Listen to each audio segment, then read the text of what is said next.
Hello and welcome to Ruckosaurus Rex, the channel where we review and discuss all things dinosaur and other prehistoric animals. How are you guys doing? You see what's going on before you and you're probably scratching your head and you're saying, wait, hold up, wait a minute. Didn't we just take a look at this guy not too long ago? The answer is yes and no. We did take a look at a Camarasaurus a couple videos ago. But that was from Holland Good. This is Njor, the Camarasaurus from PNSO, their take on a true 135 scale sauropod, right there on the heels of Holland Good. And you already know we will be comparing the two, especially since the Holland Good version is still fresh and is still just milling about, so he's an easy grab for me to do comparisons with. And we will look at some other sauropods. Again, I don't know if we'll get as extensive as we did the first time around. You guys already know what time it is when it comes to that, but we'll see. Anyway, you see the packaging. This is number 85 in the line. Also, this marks the largest model that PNSO has put out in just their prehistoric animals line. Normally, a subject of this size would be in their museum line, but no, we got blessed. So that's what we got. Nice size box. We've got the same thing on the flip, only it's all in the native tongue, as you can see. Other than that, we don't have anything else going. I'll put it back to where we can actually make out what's being said. And time to take a look at Njor. Before we take a look at our guy Njor, we will go over what usually comes with PNSO models. They come with these informational packets, and it's plural because we've got one in English and then one in the native tongue. And we also get a poster. We'll open that up now since it's in my hand. See what we got going on. Will it be toy photography or bona fide artwork? Let us see. We have bona fide artwork, and it's cool. It's a Camarasaurus with a juvenile. Now, that would have been dope. Now, if they would have made this a museum line, we probably still wouldn't have gotten it, but it's something to think about. We could have, that would have been nice to get a juvie Camarasaurus, and it was indeed artwork. The booklet, as always, has all kinds of information and other, illustrations and artwork and photography and things of that nature. As always, pretty nice if you are into that sort of thing. And now, for the star of the show, we got him right there. Let me get it a little bit focused. I believe we should be kind of good. Yeah, right there. So that is our Camarasaurus. Njor. I think I'm pronouncing it right. Njor. Njor. I think that's how you would say it. And I'll zoom out so we can get all of our boy in the picture. And yeah, this is looking very nice, massive. He's got some weight to him, let me tell you. I had to see it to believe it, but believe it or not, this model is a little bit larger than the Holland Good model. And that's right, you heard correct. Holland Good, the company that started it all with the 135 scale, true 135 scale sauropods. And this guy is a little bit beefier and larger than their version. We'll see that a little bit later. As far as the, speaking of 135 scale, both, once again, believe it or not, both Holland Goods and this Camarasaurus, they're not true 135 scales. I measured this as best I can. You see that our boy's got the curvature in the tail, and of course with the neck. As best I could, I estimated it at around 16 inches. That calculates out to about 46 feet, representative of a living animal, Camarasaurus species. That would That's at 135 scale. If you wanted this to come in at lentus, which is the smallest of the 3/4 species of Camarasaurus, 49 feet, that would have to be 138 scale from what I believe. And if you want to have it down as a Supremus, you're going to have to figure that one out yourself, because Supremus was 59 to 75 feet long, the largest. The wild thing is, all of them were more or less identical. So if this was over the span of millions of years, they existed 155 to 145 million years ago. Another Morrison Formation resident. But Supremus, as is appropriate, is the youngest of that, which means that they were growing and growing over the course of millions of years before they finally went extinct. So that is something to think about there. Once again, that Morrison Formation action is something else. Let's take a look at our boy a little bit closer up. Taking a look at that head, as we always do, a little bit closer. Starting with the eyes, we've got black pupils with a white pupil with black iris, I should say. The overall color is, I'll just go ahead and say it, it's basically as dull as you would expect from PNSO, but it's not the typical browns. We've got like a very light purple and a nice light green, but we'll see that when we go over the body.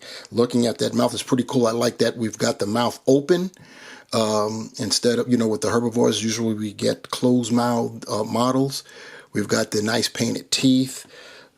It'd be nice if we could actually see in there, but we can see pretty decently enough. We've got you got the nostrils there. That's pretty nice. It's a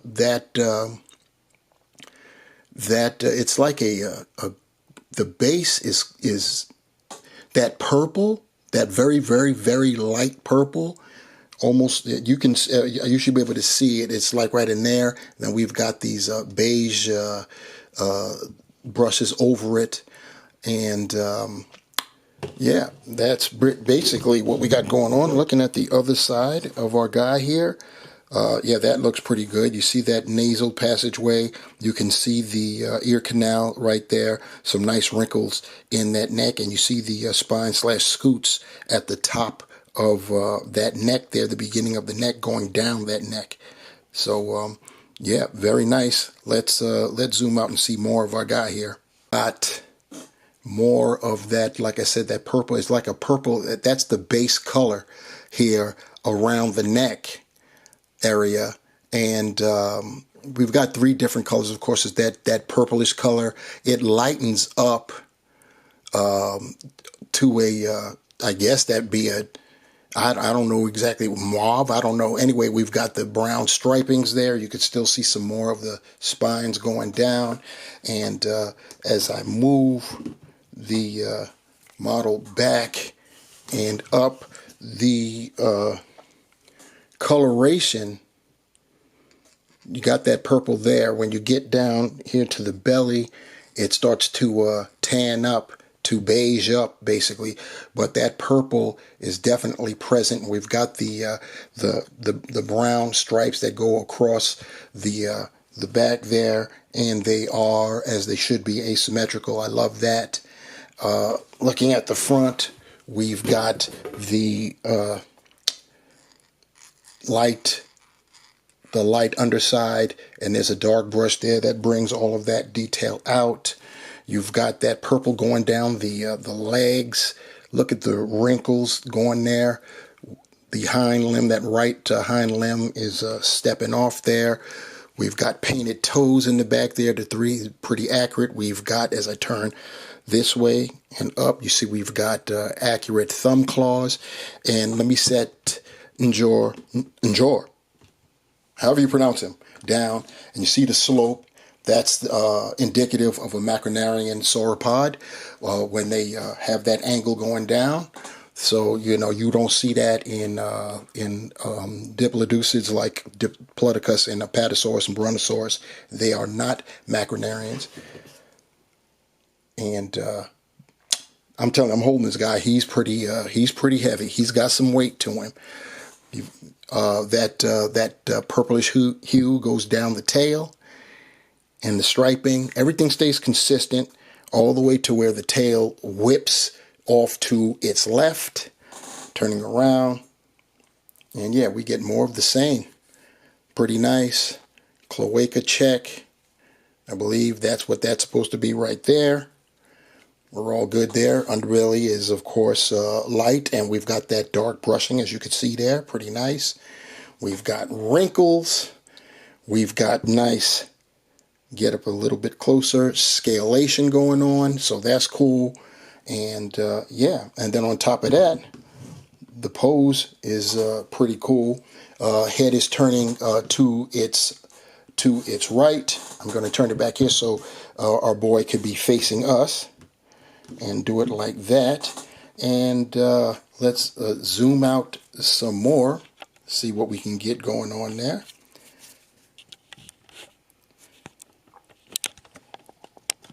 And turn, get him there. But yeah, so he's all the way in, can't see the legs, but you see enough. Maybe if I move him back just a little bit, yeah, there we go, we get some leg action going on there. And that's our boy. Now let's compare him up with some guys. You know who's coming first. Here we have the Howling Good and the PNSO Camarasaurus together, and they look pretty nice. It's great that they are of similar size, so you can rock them as a family or the beginnings of a herd. It would kind of be in reverse, because the Howling Good paint apps are, you know, a little bit more vibrant and green. To me, that would be the male's bailiwick there, but hey, it's all good. In terms of, like I said, about their respective sizes, move them up there, and his face is out of whack. The PNSO version is, of course, standing a little bit taller. If I were to stretch out the tail, I think they would be the same length. But here's where you see the difference. The bulk. The PNSO is definitely thicker, if you will, than the Howling Good version. I think, but they both look good. You see, Howling Good is still rocking what we love the most. They've got the blue eyes, as always. That's a Howling Good tradition or something. But I'm loving it. Anyway, that's what those two guys look like. We won't go buck wild like we did with the Howling Good Camarasaurus and have the entire residency of the Morrison Formation for comparisons. We'll just do a couple, those the residents of the Morrison Formation that PNSO has provided us, and we'll kick off with their Stegosaurus here and the Juvie. Next we have PNSO's Allosaurus. You know those two rock together. And finally we'll have the true Big Al. We're talking about Saurophaganax, who some believe was just another species of, shall we say, overgrown Allosaurus. So in closing, the PNSO Camarasaurus number 85, named Njor. Njor. However you want to pronounce that, is very, very nice figure. It is officially their first large model that isn't in the museum line, and it's their largest that's in the prehistoric animal line. Very nice. It could have very easily been placed in the museum line, and we would have been charged about $10 more than it already cost, which is a pretty penny indeed. Nice colors. Still kind of, it's wild. PNSO changed up the coloration and still found a way to make it kind of drab. I guess that's just how they roll. But very nice model. It definitely pairs well with the Howling Good version. They're of similar length. This version's a little bit thicker, bulkier, in the hollow good version.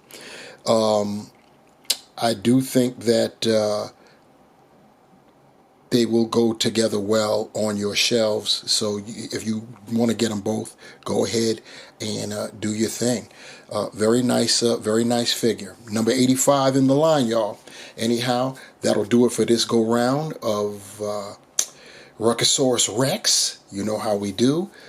Hit the like button, subscribe. Let me know what you think about this model and anything else you want to talk about down in the comment section below. Until next time, I thank you guys for rocking with me, and I will see you soon. Peace.